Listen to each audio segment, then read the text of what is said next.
Candidate, Senator Andrew Brock. Thank you for allowing us to speak. In this short campaign cycle, we haven't had much time to get out and do as much campaigning. I'm going to have to leave real soon. We have a vote in the Senate today on raising the standard deduction, which further goes to show that the changes we've made in Raleigh are really paying off. North Carolina is seen as one of the fastest growing states. A lot of companies are looking to move here. Jobs that are here are expanding, and it's going very, very well.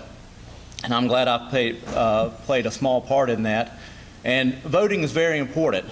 And I'll say that two things guide my vote in Raleigh, and that's the Holy Bible and the U.S. Constitution.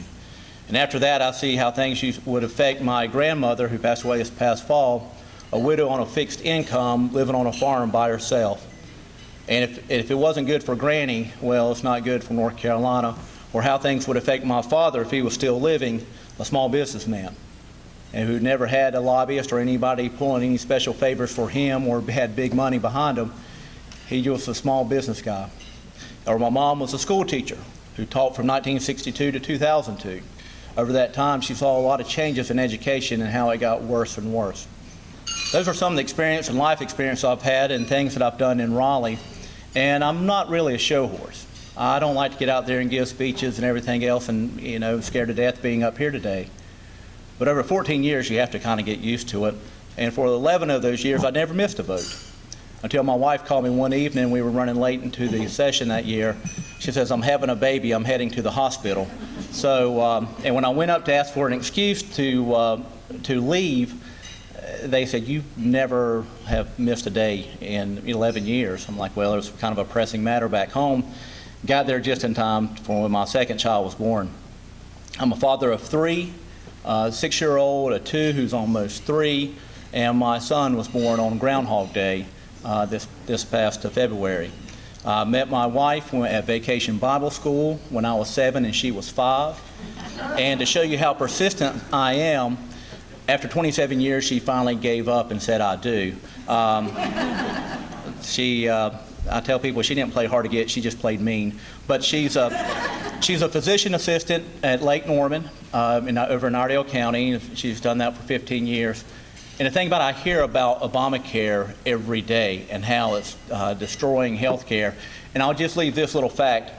The additional mouse clicks that you have to do with the new forms through Obamacare, if you extrapolated that over the entire year, she lost 600 time slots to actually see people. Again, my name is Andrew Brock, and I hope that I have earned your support and your vote. AndrewBrock.com is my website, and you can call me anytime for any questions that you have. Yes, ma'am. Thank you, Andrew.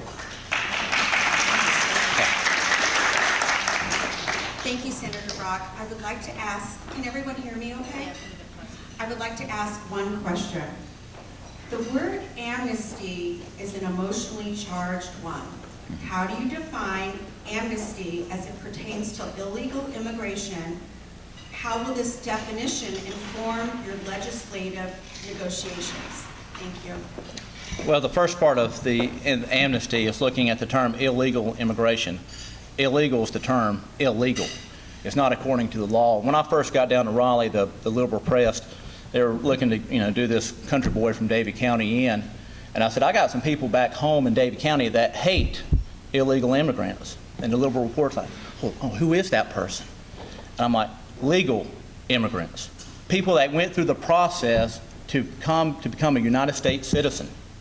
My former assistant in Raleigh went through that and was almost deported because of the federal government messing up the paperwork. And if it wasn't for Jesse Helms saving her at the immigration office, she and her whole family would have been deported. She's from Canada, so that's not too far away, but still the process that she had to go through. And listen, what we have to, and we need to make it tougher, because our country is not safe. People are coming across the border, the southern and northern border. They're coming through our ports, and we are under attack. Radical Islamic terrorists are here. They're here in Greensboro, they're here in our district, and we've got to do everything we can possible. Jokingly, I'll say we put the IRS agents on the border. They're the meanest SOBs we've got down here. I don't carry that out. Normally, Vernon will say the last part for me. I'm not that, my mama washed my mouth off with soap. But seriously, we have a lot of issues we need to make sure, and if we're not safe, then we don't have freedom in this country. Andrew Brock, thank you.